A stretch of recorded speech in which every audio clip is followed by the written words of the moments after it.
Hi guys, welcome to another MedCram video. I'm student nurse Ethan Lyons, and today we're going to do a case study.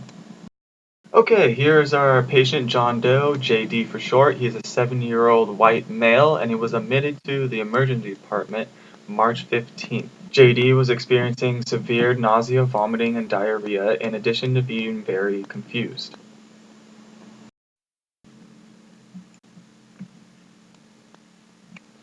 JD's past medical history includes end-stage renal disease, which he received a kidney transplant in 2014, chronic AFib, hypertension, dyslipidemia, which probably led into his coronary artery disease, and on top of all this, JD loved to smoke, which is probably why he has all these cardiac issues. He also has hypothyroidism and GERD. It should be noted that in 2000, JD was hospitalized for trouble breathing. This escalated to JD needing to be intubated and remained in the ICU obtunded for 4 months, after which he needed to relearn how to walk and talk again. During the initial evaluation of JD, he was found to be alert and oriented only to his person and place. His creatinine was 2.2, and he was admitted to the DCU for acute kidney injury and encephalopathy, which was thought to be due to his dehydration caused by vomiting and diarrhea.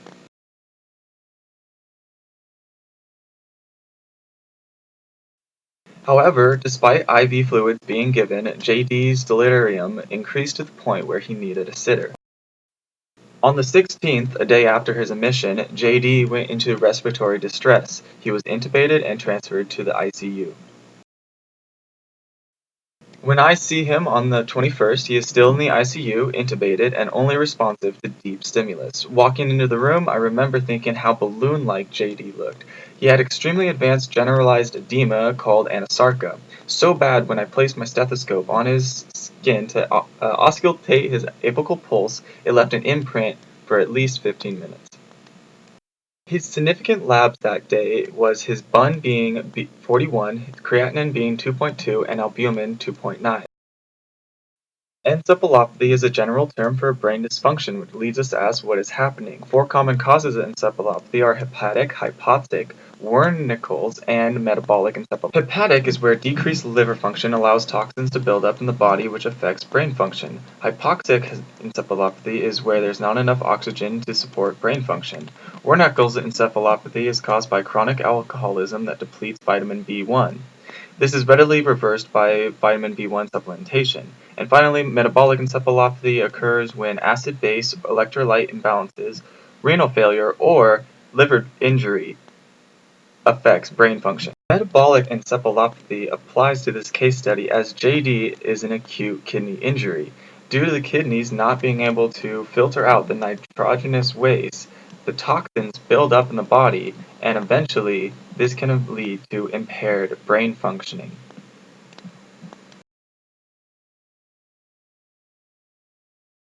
Acute renal failure, also called acute kidney injury, is a sudden decrease in urine output and increase in serum creatine. 3 causes of acute renal failure are prerenal, intrarenal, and postrenal.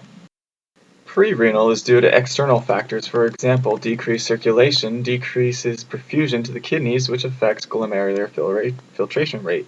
Intrarenal is a direct damage to the kidney tissue, usually due to trauma. And finally, postrenal is a complication after the kidneys, usually a mechanical blockage. Alright, let's put this whole thing together. Initially, we have healthy JD with normal fluid volume resulting in normal cardio output, but JD became sick, losing lots of volume related to vomiting and diarrhea. This results in hypovolemia and decreased cardio output. With diminished cardio output, renal perfusion decreases. JD's already compromised renal system, remember that transplant, cannot compensate, and prerenal AKI occurs. With prerenal AKI, those nitrogenous wastes begin to build. It should be noted that if prolonged renal ischemia occurs, prerenal AKI can cause intrarenal injury, which further contributes to the buildup of those toxins. As the toxins increase, they make it to the brain and impair brain function. This is renal-caused metabolic encephalopathy. With impaired brain function, JD went into respiratory distress, again just like in 2000, and became obtunded, requiring intubation and ventilation. This was all an incredibly fast explanation of how JD came to be in the ICU where I saw him on the 21st. The neurologist spoke with me about this patient and explained that there was no neurological reason that would prevent JD from recovering like he did in the year 2000. However, this hope of recovery was not fulfilled, as a week later JD's body began to fail, and on March 28th in the early morning, JD passed away. Well, thank you all for watching this episode of MedCram Case Study Edition, where we looked at patient John Doe with encephalopathy and acute kidney injury. Take care.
Acute kidney injury.